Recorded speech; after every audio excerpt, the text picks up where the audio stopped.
Hello friends, normally हर week हम एक video बनाते हैं जिसमें हम किडनी ट्रांसप्लांट और ऑर्गन डोनेशन को लेकर कुछ ना कुछ जानकारी ज़रूर देते हैं। इस वीक हमने कुछ नया करने का सोचा है और उसके चलते हम आज इंटरव्यू करेंगे मिस्टर अमित शर्मा को। मिस्टर अमित खुद एक किडनी ट्रांसप्लांट रेसिपिएंट हैं। किडनी ट्रांसप्लांट के बाद उन्होंने अपनी सेहत का तो अच्छे से ध्यान रखा ही है, पर उसके अलावा इन्होंने किडनी ट्रांसप्लांट को लेके, ऑर्गन डोनेशन अवेयरनेस को लेके एक बहुत ही सराहनीय काम भी किया है। मिस्टर अमित और उनके मित्रों ने एक संस्था का गठन किया है जिसका नाम है KPWS, kidney patient welfare society, और इस संस्था के माध्यम से मिस्टर अमित और उनके मित्र kidney transplant awareness, organ donation awareness के बारे में बहुत ही अच्छा काम कर रहे हैं। तो आइए हम मुलाकात करते हैं मिस्टर अमित शर्मा से।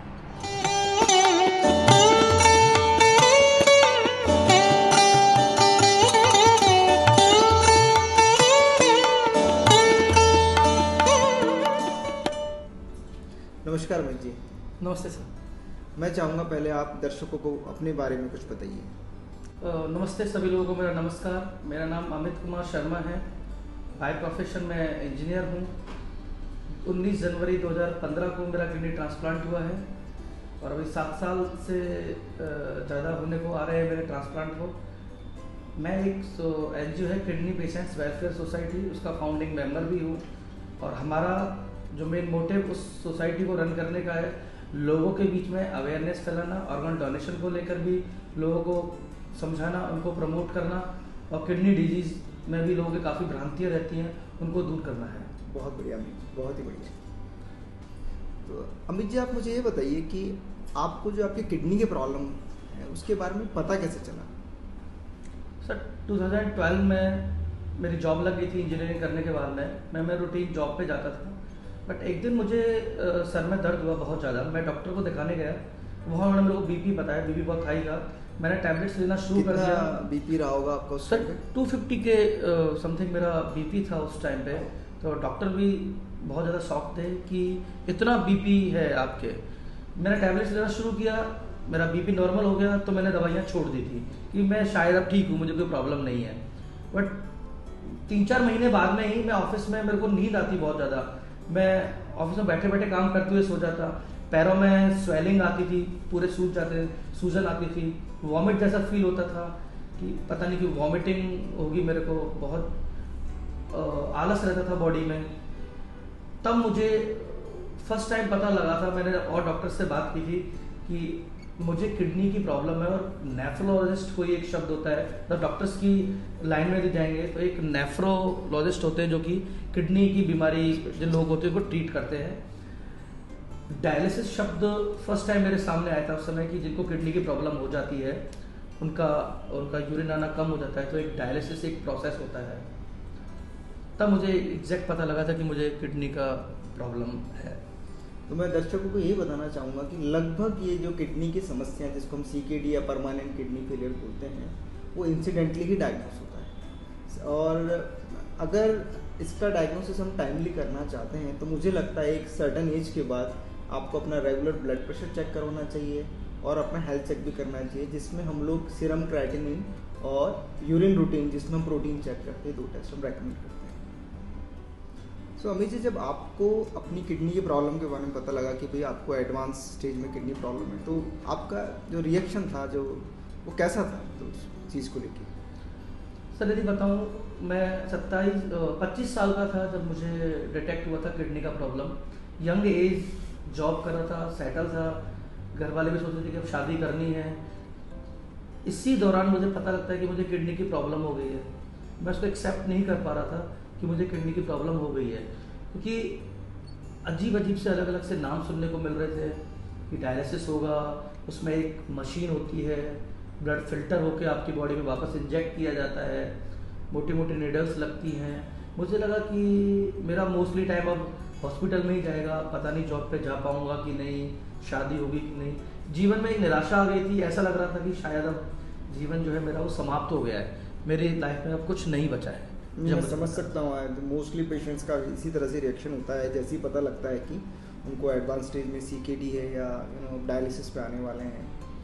तो अमित जी, मैंने अपनी प्रैक्टिस में ये एक्सपीरियंस किया है कि जैसे ही आदमी को पता लगता है कि एडवांस किडनी प्रॉब्लम है, वो आता तो हमारे पास में, पर हमारे पास में आने के बाद से वो गायब हो जाता है।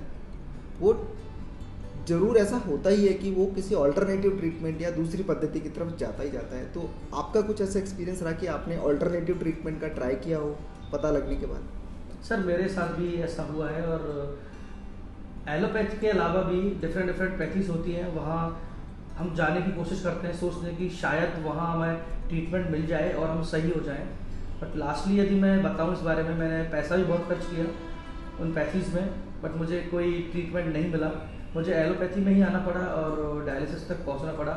इवन आप बिलीव नहीं करेंगे, मैं जो बाबा होते हैं ना वहाँ तक भी गया हूँ, वो लोग पत्थर रख के सर पे आपको ट्रीटमेंट देते हैं कि आप सही हो जाएंगे, मैं आपको ट्रीटमेंट बताऊंगा।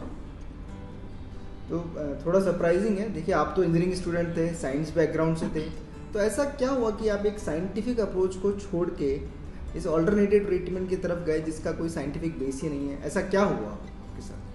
सर इसके बारे में मैं थोड़ा सा आपको ये बताना चाहूँगा कि जब इंसान के जीवन में निराशा आ जाती है, हर जगह लगता है कि अब कुछ नहीं है, लाइफ बची ही नहीं है, हमारा जीवन खत्म होने वाला है, पूरी नेगेटिव एनवायरनमेंट हमारे चारों हो जाता है, कोई भी हमसे बात करना चाहता है तो हमारा मन नहीं करता बात करने का, तो कहीं ना कहीं आपके दिमाग में एक छोटा सा अंधविश्वास का कीड़ा होता है।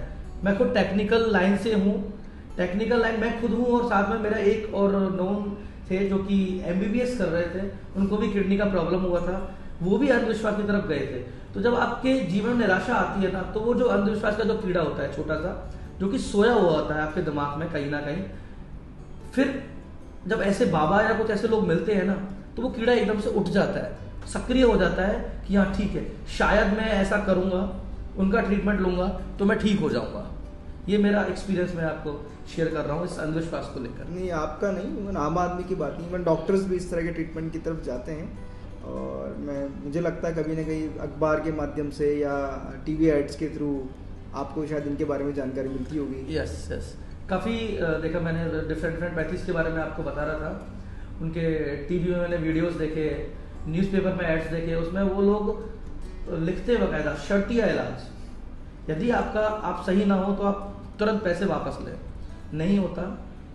लास्टली मुझे वहाँ डायलिसिस पे आना पड़ा और मुझे एलोपैथ की तरफ अपने आप को डाइवर्ट करना पड़ा, क्योंकि साइंटिफिकली यदि बात करें तो एलोपैथ में टू द पॉइंट बात होती है कि ठीक है, आपको किडनी की प्रॉब्लम है, किडनी की प्रॉब्लम को सॉल्व करने के लिए क्या कर सकते हैं, उस तरफ बात होती है। अमित जी, जैसा कि मुझे पता है कि आपने कुछ वक्त हीमोडायलिसिस पे निकाला है, तो मैं आपका हीमोडायलिसिस का एक्सपीरियंस जानना चाहूँगा कि आपको कैसा लगा हीमोडायलिसिस करते टाइम? बिल्कुल सर, जब मुझे किडनी का प्रॉब्लम हुआ तो मैंने सिम्टम्स बताए थे, स्वेलिंग, वॉमिट जैसा फील होना। तो डायलिसिस पर जब मैं गया, डेफिनेटली मुझे आराम मिला। मुझे जो वॉमिटिंग का फील होता था कि वॉमिट आ रही है, उससे मुझे बहुत आराम मिला। बट यदि लॉन्ग रन की बात करें तो जैसे जैसे मैं डायलिसिस ज़्यादा कराना शुरू किया, मुझे बहुत ज़्यादा कमजोरी महसूस होती थी। मैं यदि 500 मीटर या 1 किलोमीटर भी चल रहा हूँ तो मुझे ऐसा लगता कि बहुत ज़्यादा थकान हो रही है, मैं थक गया हूँ, मैं नहीं चल पा रहा हूँ। जिस दिन मैं डायलिसिस कराता था उस दिन मुझे क्रैम्प्स आना, और उस दिन मैं बहुत ज़्यादा थकान महसूस करता था, कुछ नहीं कर पाता था। और मेरी एज के हिसाब से मैं यदि बात करूँ तो मैं 26 साल का था उस समय जब मेरा डायलिसिस स्टार्ट हुआ था।